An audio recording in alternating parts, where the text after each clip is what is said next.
Hello, and welcome to the birth of a new episode of Across the Dinerverse. Searching for the heart and soul of America, one diner at a time. How you doing? I'm John Murphy, writer and producer on the CBS Science and Technology series, Innovation Nation. And now I trip the light fantastic across the country, talking to people I meet in diners about their lives, what they do, and how they feel about this great nation. Or maybe it's not such a great nation right now. I don't know. You tell me. Hopefully, hearing other people's stories and learning about their circumstances will help us all to be kinder, more understanding, and maybe even helpful. Before we get started, please rate, review, and subscribe wherever you get your podcasts. And thank you very much in advance, or become a patron, where for as little as $3, you can ask me questions, send comments about the show, suggest diners I should visit, like the one this week. I'll tell you about that in just a second. Get behind-the-scenes photos and content, and engage with me one-on-one if you'd like. Just visit patreon.com/Dinerverse. That's patreon.com/Dinerverse. So my father-in-law, Marvin, is Jewish, grew up in West Los Angeles, graduated from Hamilton High School and Pepperdine University when it was located in South Central Los Angeles. Yeah, South Central LA, way before it moved to the Tony Diggs of Malibu. Well, a while back, Marv asked me if a place called Factors Deli was still open and in business on Pico Boulevard. Told him I had no idea, but I would check on it. Guess what? It is. Founded in 1948. Factors Famous Deli has been run by the Herman and Lily Markowitz family since 1969. So I went there, and wow, what a place. I love Jewish delis. They're fantastic. They have a huge deli case and quite a menu featuring turkey pastrami, scrambles, and egg white quesadillas. Because, you know, it's L.A. And I saw a woman in a booth sitting there wearing scrubs. Obviously a medical professional, but I had no idea she had her degree in midwifery. That's right, midwifery. And I've never interviewed a midwife before, and I asked her if we could chat, and she said, sure, let me make sure none of my clients are in labor first. And then we just sat down and got into it. Hello, what's your name? Kerin. Kerin, that's a pretty name. Thank you. Yeah. How do you spell that? There's many ways to spell Kerin. Yeah, it's spelled Kerin. I thank my mom for that. Okay. She liked that show Soap on television. Yeah. And there was a Kerin on the show played by Susan Sarandon, I think. Anyway, she wanted that name for her daughter, but she didn't like C's, so she changed it to K's, and then continued to go on from there, I think. So, Kerin. Yeah. It's nice to meet you. With an accent over the I, by the way. Oh, really? Yes. You on the birth certificate, yes. That's funny. This is my first time here at Factors Deli on Pico Boulevard in West LA. And what can you tell? What's the best thing on the menu? What do you like? Well, I love my personal favorite of all time at any deli, but this one specifically is matzo brie. I don't know what that is. So matzo brie is basically Jewish French toast. So you have, I think originally it was like your matzah got, on Passover got a little stale. What do you do with it? You mix it with eggs, or on Passover you can't eat any leavened bread. So you do anything you can with matzah, and one of them is matzo brie, which basically is where you add egg to matzah and make like a scramble, and it's phenomenal. And you eat it with applesauce and sour cream and sometimes syrup. Okay. It's so good. It sounds delicious. It's delicious. And it's good. And it's good here. It's good fantastic. Yeah. Right. All right. So what is the deal with gefilte fish? Because just as a Gentile, I don't know what the whole, when I see gefilte fish in the ethnic food section at a grocery store, it looks horrific. It looks like a lab experiment gone bad that they just put in a jar and put on the shelf to forget about. What the hell is it? Why do people eat it? Okay. Well, first of all, gefilte fish is not something I eat anymore because I'm a vegetarian, but I'm probably one of the only bona fide Jews that really loves gefilte fish. And basically, gefilte fish is made, again, at Passover for the start of the meal. And it's supposed to be, the significance, I believe, is fish is a very important part of, like you're fishing for, all of the people that have, yes, right. and the Jews. of yore, I suppose. And the way it is a bunch of like different kinds of whitefish all chopped up and made into like basically a fish patty. So it's essentially a fish patty. And Your version of fish sticks. Basically, exactly. Like if you're good, yeah. And the thing is, you're supposed to eat it with horseradish. You have a little bit of bitter or whatever horseradish is very intense with a little bit of that fish, which is relatively a salty, bland kind of a thing. But the horseradish adds a bunch of flavor to it, and it's so good. And even though I haven't eaten it in years because I'm not eating meat, I still can remember the taste. And I literally am probably one of the only people. My family actually used to make it. And my mom gave me the bowl and the knife that has been passed down for making gefilte fish from all these years ago. And I still use it on a regular basis. Yeah. So what do you do? I'm a nurse midwife. A midwife, so you help deliver babies. Yes, I am a women's healthcare provider as well. So I take care of women from basically the cradle to the grave. And in the meantime, in the middle there, I deliver babies. Mm-hmm. And where do you work? Do you work on your own, or where do you work? Well, I used to work on my own. I was a home birth midwife for a few years. It's not how I started, but I became a midwife from years ago just because I had a very dear friend of mine who had a home birth midwife. And I was like, home birth midwife, what is that? And just decided to investigate it and loved the birth world, became a doula. And a doula is not a midwife. A doula is somebody who helps women. I usually say from the waist up, mentally, physically, just get through birth. Midwives will handle more of the delivery, the physical stuff. From the waist down. Waist down, essentially. But we do the mental stuff too. She had home births, and I was very intrigued. And when I went to speak to someone about what this midwifery stuff was all about, because I thought midwives were, something of ancient times. Sounds like it. Yeah, right. I decided to just check in with different kinds of midwifery. And this midwife was a nurse midwife. And she met me at her office and said, okay, you can do licensed midwifery, or at that time it was called lay midwifery, which means you're taught by other home birth midwives to do the practice of delivering babies. Primarily, that's their job. And then there is nurse midwifery, which means you get a nursing degree, and then you can practice in the hospital as well as home. And I personally wasn't sure about that, and I wanted options. And so I felt like the place that gave me the most options was working as a nurse midwife, because working in a hospital wasn't necessarily my goal, but it also became something that I do now. So I'm glad that I studied in that way. It also gave me a chance to have a DEA so I can write prescriptions for my patients and do gynecology. So all of that stuff is part of what I love to do. And so I was glad that she laid this path out for me that was beyond birth. But I did get into birth, being a midwife, because of birth, because I love it. I'm addicted to it. Well, this is like so many things. Sorry. Yeah, this is like a head. My head's like going boom, boom. I have so many questions about it. Very interesting. So, at what age were you when you decided you would get into this birthing midwifery? Okay. I like the term midwifery. It almost sounds like a joke of some kind, midwifery, but that's the correct pronunciation. That's the correct pronunciation. Yeah. How old were you when you started thinking, maybe I want to be a midwife? The birth business. Backing up, I wanted to be a doctor. Okay. So I went to college, took a lot of pre-med classes, got so far as getting ready to take the MCAT, studying for the MCAT. And I was at UCLA, and I was failing genetics because I just couldn't, I had this block. It wasn't that I couldn't do genetics. It was like something wasn't permitting me to understand. And it was something that I did some thinking about. Like, why is it that I don't want to do this? I didn't like any of my fellow students in the pre-med program. They were all jerks. It just felt very competitive and yucky. And I just was like, something's not right about this plan. So I ended up taking a break, graduating, and traveling. And when I traveled, I found out that there's other professions that might intrigue me: teaching, decoration, like I wanted to be a decorator, anthropology. Wow, that's quite the spectrum. Yeah, it was all over the place, but it definitely was I was not sure. So I had graduated, got out of school. My dad said, you need to get out of college and go get the world, get a little bit of the world because you're all over the place. Once I knew that I wasn't going to be a doctor.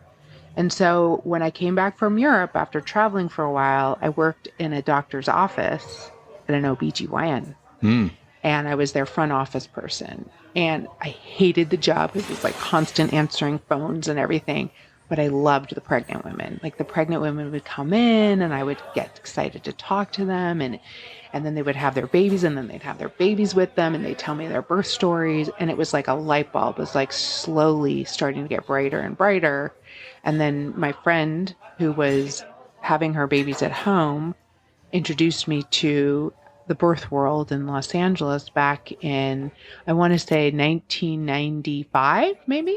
So that's how I slowly started to become a doula.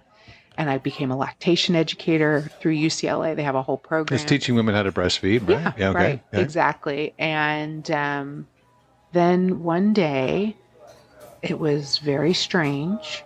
I was driving down the street not far from here, literally turning a left on Ventura Boulevard, and it dropped in my head. I remember the spot that I wanted to be a nurse midwife. And I don't know why, or a midwife. I knew it was a calling to me. It was an absolute calling. It dropped in, made that left turn, and it never looked back.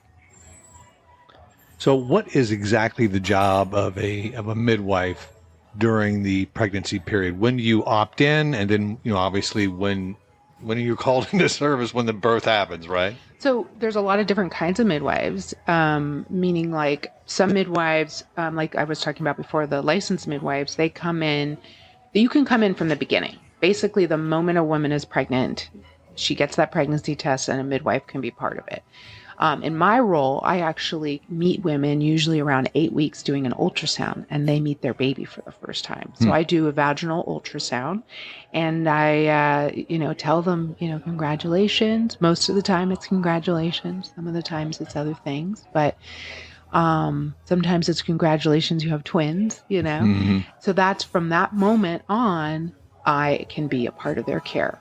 And then I see them on regular intervals till they're ready to have their baby. And where I am now, I'm a hospital birth midwife at Kaiser. Patients come in on a regular basis to have babies 24/7. So before I did this, I was in home birth. Like literally, right 9 years ago, I was doing home birth. So you go to people's houses and they yes, they actually would sit at my table, do their prenatal care from the moment they got pregnant, sit on my couch, I'd listen to their babies, do their blood pressure, and then once they needed me for their birth, I would go to their homes and deliver their babies. And where would this delivery take place? In a bathtub? Anywhere. I've done bathtubs, I've done toilet births, I've done bed births. You've done toilet births? Yes. Well, where are you going to push? You know where to push. You push on a toilet.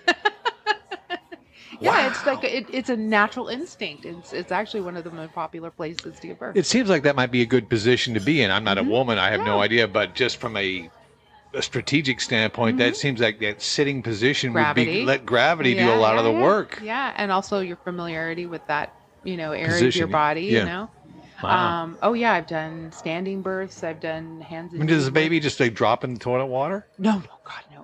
I catch it. I catch it. This is what I'm saying. I don't understand. Toilet birth. No. What the hell is that? Yeah, no, it is. It's basically where they're just positioned, and I'm there to catch the baby. So I'll get underneath them with my gloves and gently bring the baby out. I see. Hand them to the baby and hand them to the mom, and the mom sits down. And it's great because it actually is really easy because when the placenta comes, it's much neater. You just collect the placenta and let some of the stuff happen, and it's very neat and tidy, actually. More neat and tidy than even doing it in a hospital bed. Yeah. Birthing at home. I'm curious. Is there pain medication involved? No. Wow. No, because pain medication is an intervention. And anytime you do something that intervenes in the normal pathway, the natural pathway, you can get distress, fetal distress. And if you're going to do something like that, not that it's terrible, but you want to be monitoring the baby. So that's a hospital intervention. Pain medications, epidurals, those are all things that we do in the hospital. So at a home birth, no, you're basically doing it. There are ways to help out with pain, showers, tub. My own son was born in a tub in our kitchen, Yeah. Really? Yeah. Uh-huh. A tub? Yeah, bathtub. Yeah. How did you bring a bathtub in the kitchen? It was a blow-up tub. So it's like one of these, like a in the summertime, you have kiddie pools. It's basically like Right. twice the size. Okay. You blow it up and put, hot water in it. And yeah. And What was that experience like? well, it was intense. Yeah.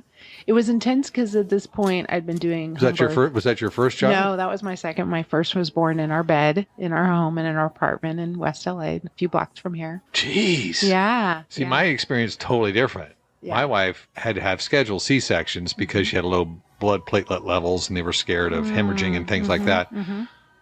Selfishly, from a male perspective, I love the C-section. It's 9 minutes, 10 minutes, over and done with.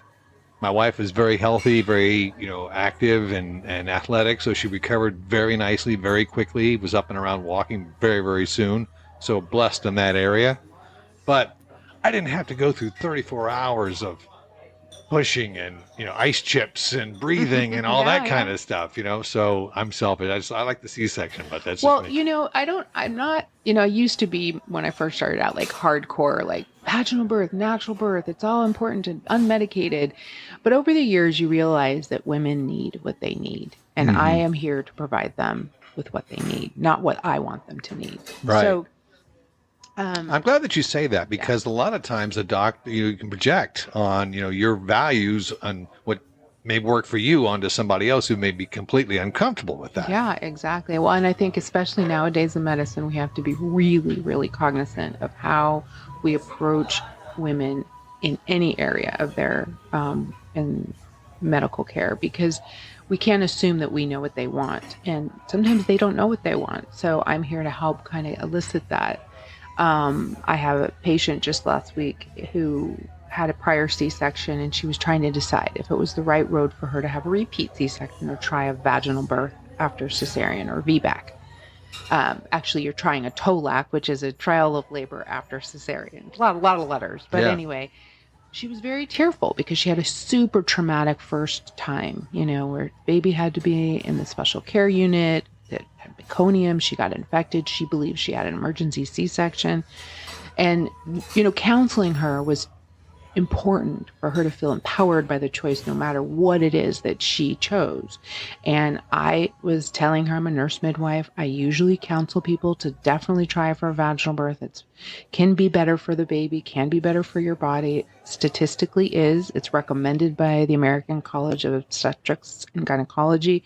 However, looking in her eyes and seeing her fears and knowing that her baby was probably going to end up being on the bigger side, it wasn't in a perfect position, I wanted to empower her with the possibility that she could choose a safe repeat C-section.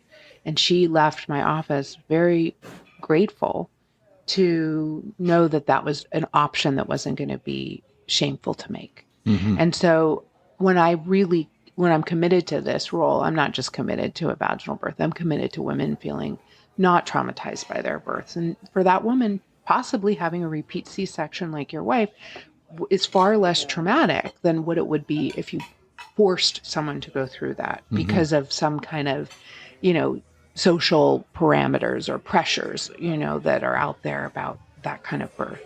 But my realm isn't the C-section realm. My realm is vaginal birth. I am a vaginal birth expert, I would like to say.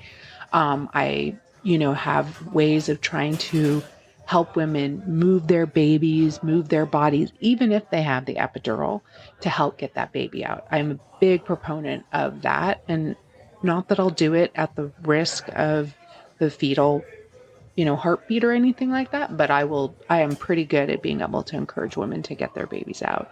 And midwives are known to decrease C-section rates all over the country. And in other countries, midwives are there to do most of the births because they're better equipped than doctors to do that kind of work in other countries. In our country, we're getting better, but we're certainly not one of the leaders in obstetrical care, if you can believe that. Really? Yes.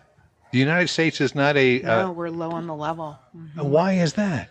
Well, primarily because there's probably a lot of reasons, but I would like to say the first one that comes to mind is the litigious nature of Americans. We like our courtrooms. We like to work there. So we want an absolute guarantee nothing ever is going to go wrong, and if it does, we're going to sue your ass. Right, exactly. Or the doctors are afraid of being sued, even if they've never been sued before, because that is one of the things that they teach us all the time about how to prevent getting, sued so much that you could, have your malpractice, anything like that be in jeopardy. Do you carry malpractice insurance? No, that's a good question. No, I work for a company. I love Kaiser. I really do. Oh, that's right. You're covered by a hospital now. They cover. I've always been covered by the hospitals I've worked at. When I was in home birth, I did not have coverage. And actually, this was one of the small reasons I changed, because the nature of our the beast in this country is way more litigious. And when I was working with my partner back then, she and I both had some serious conversations about getting coverage. It's very hard for home birth midwives to get coverage because people perceive home birth to be so risky, when in fact it's actually, for the right person, lower risk than a hospital birth. Going back to those interventions we were talking about, right? When the more you intervene, the more I think hospitals are a dangerous place. They can be. I mean, it's where sick people go. Why are we going to have a baby, I agree. It kind of makes sense. Yeah, it's really, even recently I'm like, oh, I get why people are so terrified. And, during COVID, actually, more women were having home births because they were terrified of the hospital setting. And also they were limited. They couldn't bring their partners in the room. They couldn't bring their doulas. They couldn't bring their team that helps them have that birth. And so home births went up on the rise. And actually we saw that they're very, very safe for the right person. I don't think being afraid of the medical institution is the perfect place for home birth, but I understand the thinking, I really do. I get that people really, really want to have that security and safety of their own homes. I really do. I did it myself. That wasn't necessarily my rationale, because I felt safe in this setting because I had really good midwives and medical people taking care of me one-on-one, right? You have their team is focusing on you. They're not focused on, 3 other women that are also in labor, monitors and all the other things and the medical pieces. They weren't focused on that. They were focused on me and my baby. So that increases the safety of a home birth. However, when you're doing home birth as a provider, it's a grueling life in certain circumstances. It's wonderful to be there for women, but it is hard on your family. You're gone a lot. Yeah. I was up, nights. I almost missed. I did miss birthday parties. I missed, sporting events, things with my kids. How many kids do you have? I have 2. Okay. 2 boys. Yeah. Wow. Yeah. And both of them were born in our homes. We had an apartment in the first one, and my other one was born in the kitchen. Did you tell the apartment landlord you were going to be giving birth in the apartment? Yes, I did. Well, we lived we lived in a duplex, and right where Factors is right down the street. You should drive. We could drive by my place down there, and the owner of the duplex lived downstairs, and they knew when we were in labor and the whole thing. It was really special. Our whole neighborhood knew. Yeah, when we had That's very old world and old school. Yeah, yeah. When they say it takes a village to raise a kid. It was really beautiful. I get kind of teared up even thinking about it, because everybody they all knew that we were having this baby, and they knew we were there. And also we were a few blocks from a hospital. In fact, the funny thing that I always had with my husband, I would go to acupuncture during the time of my, when I was pregnant, and my acupuncturist had this like really beautiful sort of Irish droning music. And I was like, I need this for my birth. And my husband was like, okay, this sounds like funeral music. And I was like, no, it's important. It's going to get me in touch deeply with my birth. And then I was just about to start pushing my baby. I didn't know exactly how close I was. And I was like, what is this crappy music? My husband's like, this is the music you chose. I said, I need Alicia Keys. Can we please have Alicia Keys? And then he ran to go get the Alicia Keys. And I was like, don't go. So anyway, I think Alicia Keys, maybe Stevie Wonder actually made an appearance at my birth. So. What do you know about America's infant mortality rate compared to the rest of the world? Ooh, that's a pretty good question. I don't know the facts right off the top, but I know that we're not one of the top tier. So we lose more babies than other countries. More babies and mothers than other first world countries, if you want to say that. Like, we are not great. Canada, England, New Women Zealand. still die during childbirth. Mm-hmm. It's so funny. We have friends who are doctors, And when my wife was pregnant with our second child, she was literally about ready to have the kid within a couple of weeks. And we went out to dinner with these doctor friends of ours. And one is an internist, board-certified internist. The other is a board-certified plastic surgeon. And my wife never refers to him as a doctor because he's just a plastic surgeon. But he actually said to her, we were walking, he says, as your friend and as a doctor, I have to let you know that women still die giving childbirth in 1998. And we just looked at him and said, what the fuck are you saying? Yeah, don't say that to a You pregnant can't say that. But, we joke about that now. But so I'm kind of shocked that women still die in childbirth through birth complications. Yeah, very much so. In fact, I would say that it's... You've never had that unfortunate experience, have you? Oh, yeah. I haven't had a woman die in childbirth. I have had none of my patients die, fortunately, but I've had their babies die. Yeah. Recently, I had what's called an IUFD, an intrauterine fetal demise, which is still kind of haunting me a little bit. And that's something I can go into a little bit later if you ever want to know. But let me real quickly, just a sidebar here. The emotional toll of being a midwife, what is that compared to other jobs, do you think? How much of it do you really internalize and personalize because you spend months with these women, and when something goes south and they, as you experienced, lose a baby, it must be very emotional for you. Oh, it is intense. And in fact, I'll be honest with you, it doesn't have to spend a lot of time with a woman to feel the pain of it. Because in the one that I experienced most recently, I just met her that day in triage. And it was, it was very intense to find out what happened to her a few days later. And it's crazy because when you say it, I know that we didn't do anything wrong. The medical establishment didn't fail her. It just, something happened. Nature is brutal, terribly brutal. And it's just that I didn't really have a sense of connection. I felt I did everything right and there was nothing wrong. And so therefore the first few moments of realizing that were kind of I got this. This is not a big deal. This is, I don't know her anyway. And it was like it was like a slow punch to the stomach that still hasn't gone away, to be honest. It feels very bruised. And it's very, very sad. And these things never really leave you. They really don't. And I feel very connected to any woman who has had fetal loss, no matter the age, it could be an early fetal loss, like a miscarriage is what we call them. But, you always feel connected to these things. You think you have armor and protection like I thought I had that day. Especially all the years of experience. Yeah. But you get to almost compartmentalize it. Oh, yeah. But you can't. No, you cannot. It's too much. It's, I often tell my husband, this job is so hard. And I go back to it every day with a full heart. I really do, because I know I have a hearty respect for nature. I realize that, like I said, she's a brutal beast. She's also a beautiful, beautiful beast.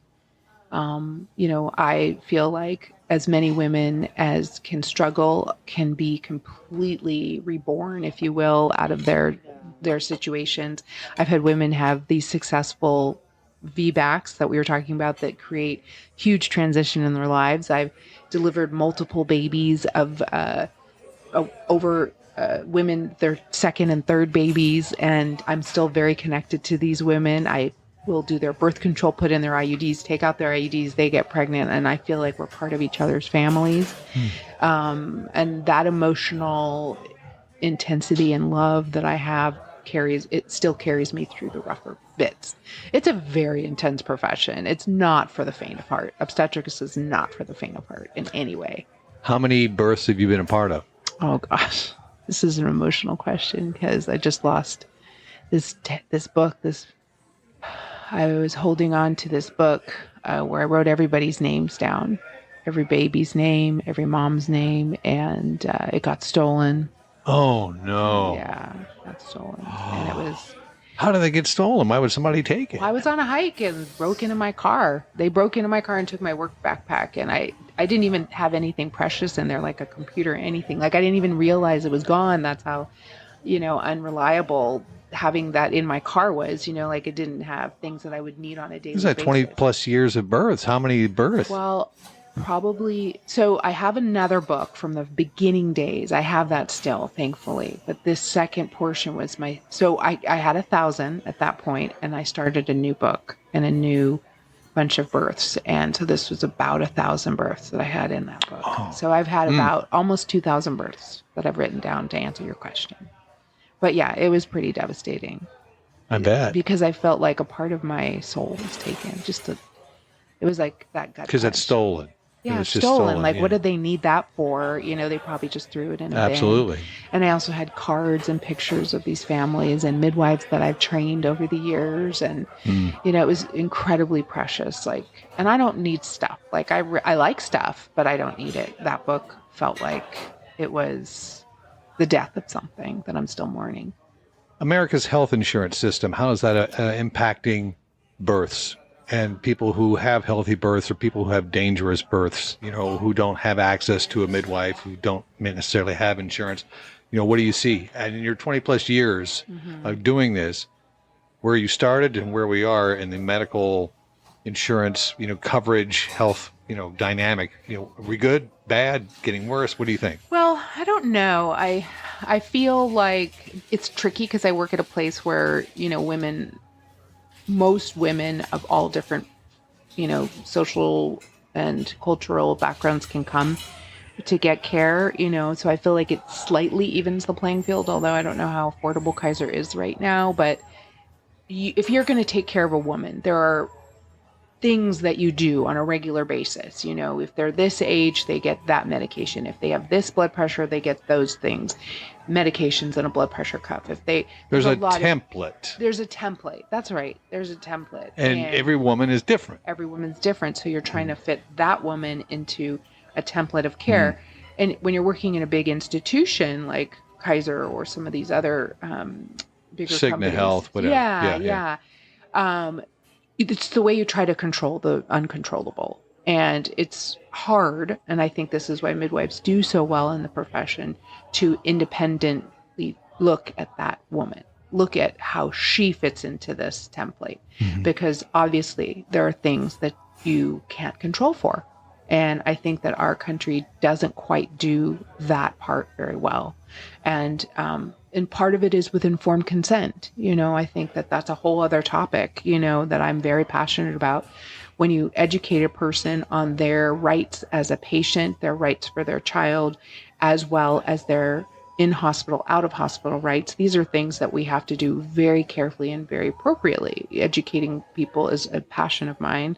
And unfortunately, even that doesn't prevent all the worst case scenarios. And so I think that there's a lot of problems in our country, especially where women of color are concerned. There's still pervasive problem with women getting good care, let alone women of color getting great care. And there is evidence. Women in general are still there. There's just not enough. How's that even possible? I don't even know. And they're the ones that get health care more than men. It's crazy, but it's true. And I think that we're just not great at it. And I wish I knew numbers to answer, but I mean, No, I thank you for your honesty and just your perspective from your position of what you've been doing for so long. Obviously, we are in a place in our time in our country where women's reproductive rights is a big issue, huge issue. They've repealed Roe versus Wade, and what's your take on that from your position and your experience? And I'll be candid, as a father of 2 daughters, I know I would do everything in my power to talk them out of having an abortion. I would do that. But I would realize their decision is up to them. All I can do is present my reasons and arguments and solutions to try and help them with this decision. But ultimately, I'd have to agree with whatever decision they would make. I firmly believe a woman should be in control of her rights of her body. So I'm just really interesting to see, from your position as a person who has given birth to 2,000 plus children. 2 plus my kids, right? Plus your own children. What's your take on it? Well, I have a personal take and a professional take. Sure, I'd love to hear that. I feel like, first of all, what I see from what you're saying is you're saying you're a father who's willing to support his daughters. Yeah. And that is what a lot of women do not have. They do not have that person behind them. You're helping them make the decision, and your willingness to walk them through your own opinions is something that I think is valuable, but allowing them to make their own decisions and support them in that way is valuable. And a lot of women in this country do not have that. They're alone, or they have been raped, or they have babies that are not viable with life, compatible with life. There are so many things that have been taken away from these women. And I can honestly tell you that I personally would never have an abortion. That's my personal thing. But again, I've never been presented with the awfulness that could be a baby that is not going to go to term, or a baby that, if it goes to term, is not compatible with life. I certainly have never been raped. I've certainly never had to bend for my living in order for me to take care of my children. It's hard enough and expensive enough to take care of it, even with my income and my husband's income. I can't imagine what those choices would be like if you don't have proper funding. I think that it is incredibly sad, and it is actually painful, some of the things that are happening in our country as a result. And I see them on a daily basis because I keep on track with some of those Planned Parenthood and various different stories that come out of places where you cannot get abortions anymore. I'm watching that all the time, and it's devastating. And I think as a woman... Do you have a threshold of when an abortion should not be viable? Generally speaking, you're able to get an abortion to about 23 and a half weeks. Okay. I have counseled women who've wanted to have a termination of their pregnancies at 18, 20 weeks. And nothing's wrong with their baby, but their partner was incarcerated and was not a great person. And this person already has 2 kids and is young and has a part-time job, can't get a full-time job because the economy is not great. And she thought about it. She wasn't just like, yeah, I just want to terminate this. She went home and thought about it and thought about it and thought about it, and came back, and I said, I'm here to help you get what you need to get. And I did. And, through the powers that be, the various different medical places, thankfully we live in California, she can get her abortion, and probably saved her so much more stress and upset than she could ever imagine. I'm sure she didn't take it lightly. I have helped women get education and means to get a termination for women who couldn't possibly, they had hyperemesis gravidum, which basically was almost life-threatening, to where they couldn't hold down a drop of water or any kind of food, and they were... So the pregnancy was killing them, just being pregnant. Basically, yeah. And that's not an uncommon problem. Not that hyperemesis, just so you know, is not going to cause that, but this was a person who had to be hospitalized in order for her to maintain her pregnancy, and that was not the life that she wanted to live. She didn't want that anymore. And so we empowered her to be able to get the things she wanted. And she didn't take it lightly. She didn't feel like, oh yeah, I'm just going to skip off to the, abortion clinic. This was something that we sat with together for a very long time. So from your experience, women do emotionally struggle with these decisions. Oh my gosh. Most of the time. Yeah, absolutely. And I don't think they have to struggle emotionally, quite frankly. If they get pregnant because of whatever reason, and it is not something that they want to carry on with, they should have the right to make the decision. It's their body. Women's health care is already a problem in this country, especially for women of color, as I mentioned. And I'm incredibly passionate about women having these rights, and I'm very devastated that they got that right taken away. And I don't believe that it is improving the outcomes. I was very open to hearing the other side. And when this was coming down from the Supreme Court, I listened carefully to the other sides. And I really, really sympathize with that notion, of wanting to, help women have their babies. But the plan to roll out for women to have their babies is not strong enough yet. So the kind of support that women need for getting a diaper, a meal, a home, money to care for this we are not there yet. We're not there yet. Other countries... So a system in place, if women get pregnant, even get raped, but decide to carry the baby to term, in your opinion, there's not an infrastructure to take these babies and put them in, give them to families who want them and have them raised. That work has to be done. So I have heard that as soon as this was happening, that the right to lifers were saying, we have a lot of work to do. And I felt very impassioned by the fact that they cared enough to think about all the other possibilities. They weren't there yet. These things are not in place. These things are years in the making to be able to have places where people can care, get the care, and deliver safely. But what about the argument, and I've heard that there's 2 million families who want to adopt kids and 1 million or more aborted babies per year. So there's double the amount of people wanting to have and adopt children that aren't somehow getting them. And it's an infrastructure thing. First of all, I know of a few families, same-sex couples that wanted to adopt that they couldn't adopt here in this country.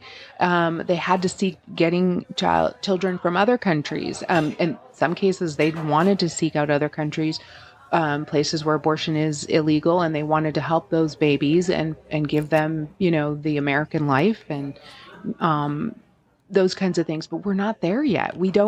I don't see that adoption has the right infrastructure to be able to support them. Again, I put this on the right to lifers. Get that going. If you want to support women having babies, you got to also support them having the not so healthy babies. Right. Those babies need care too. We don't want those babies though. We don't want the babies that are not perfect and Gerber looking babies. I mean, these are things that were not thought about, I believe. And also, looking at women of color, you might have a woman of color who wants to put her baby up for adoption, but there just don't seem to be the same interest. And maybe I'm wrong. I can be very, very wrong about this. I don't know. I'm not on the tip of the iceberg for the adoption stuff, but I can tell you that I don't think that we're in America are prepared to take on all these babies and take them into our homes in the way that unless they're absolutely perfect. Right. Unless they're perfect. Right. And they're not that. No, there's many kids who aren't, unfortunately. Mm-hmm. The other big issue, obviously, is talking about, is a baby born a male or a female, or is it gender neutral? All these type of things. What do you think? Oh, goodness. That is a good question. Oh, I know. It's a very complicated question. It's very complicated because especially, we have this test called the NIPT test, or non-invasive prenatal test, that gives you the sex right there in black and white, X or XY. Right, yeah. Right? And so it's typically a very exciting part of the prenatal visit. Oh, do you know what you're having? Because then NIPT tells you, and they're like, yep, we're having a boy or we're having a girl. And lately, I've had to switch my own language, which has been so hard to say, did you get the results of the test? Yes. Do you know what you're having? Yes. And that's it. I move on because I don't really know how to have these conversations now, because that child might decide later on that they're not the XX. They might be feeling more compatible, oriented to XY, or maybe not feel like sex is a thing that they even can relate to in terms of non-binary. Non-binary, yeah. I really feel strongly, especially I work in a place where we're very, very, we promote the standing with, people in general, and LGBTQ type language is very much incorporated into our ways of engaging with people. Mm-hmm. I certainly have done care on men, giving pap smears and stuff like that. Well, you've given pap smears to men? People that identify as men. I see. Okay. I gotcha. I've had people who come to labor and delivery who have the same story, where the father or the male identified person is the origin is female, and the partner is the female giving birth. I've had a patient who identified as a male giving birth. Mm-hmm. Yeah, I've had all kinds of things, and it's wonderful. But ultimately, it's just about the health of the baby that comes out. Oh yeah, that's all that matters. Of the human. It's the health of a human being. Health of the human being, and right. I love this. I love things that make it somehow something that we have to really think about. I feel like I can get locked into, as I had, around these language. In fact, we don't use gender anymore. We use sex, because sex is the anatomical way you describe the physical features of the body. Right. And so I've had to move away from that. I've had to say they when I'm talking about one single fetus in the body, because, parents don't want them. They're the sex or the gender to be a part of their child's life. They want to have as neutral. Is that all parents or some parents? Yeah, some. I just happen to work in LA where people and it's a higher percentage. Yeah, it's a higher percentage of people who have that kind of understanding, and I love it. It makes me think, and half the time I go, "Oh my gosh, I can't believe I messed it up," but honestly, I feel so excited about the fact that I'm being challenged to use new language because it feels right. It feels like honoring the human. I've always come to this profession and everything I've done honoring a human being, not just XX or an XY. I've honored humans. And, you don't know what that little baby's going to want from their life, and I support them. Very interesting. Fascinating conversation. I've never talked to a midwife before. Oh, okay. This is fantastic. You've really enlightened me. Yeah. And Kerin, it's been lovely meeting you, and welcome to the Dinerverse. Oh, thank you.